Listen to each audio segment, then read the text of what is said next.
Cítime, že je tu naozaj spoločenská potreba sprístupniť pre cyklistov cestu medzi Krompachmi a Spišskými Vlachmi, ktorá momentálne nielenže je nebezpečná, ale v mnohých prípadoch nedostupná pre dopravné prepojenie na bicykli medzi týmito dvoma mestami. Máme určitú štúdiu, určité riešenie, ako by sme mohli tento úsek sprístupniť nielen cyklistom, ale aj mamičkám s kočiarmi alebo peším turistom mimo tejto vozovky, tejto komunikácie, ktorá tu je a ktorá je veľmi úzka.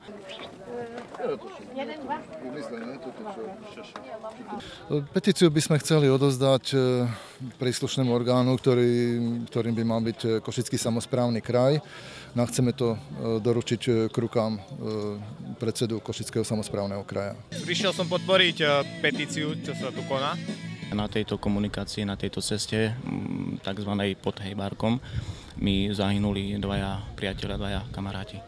Mám rokov skoro 80. Keďže sa chcem dožiť staroby, prišiel som podporiť toto podujatie na vybudovanie cyklotrasy medzi Krompachami a Zahurou. Nerobíme preteky, nerobíme cyklomaratóny, na toto sú iné organizácie. My sa snažíme naučiť ľudí bicyklovať tak, aby z toho mali potešenie a aby to bolo bezpečné. Z toho vznikla vlastne aj táto aktivita, aby sme ten cykloturistický chodník dokázali vlastne postaviť nie my, ale vlastne organizácie, ktoré sú na to určené. Toto by mala byť taká prirodzená, by som povedal, že prirodzený impuls na to, aby sa zapojili do nášho snaženia aj samosprávy a teda aj široká verejnosť. Kvôli tomu vlastne dneska je tá petičná akcia.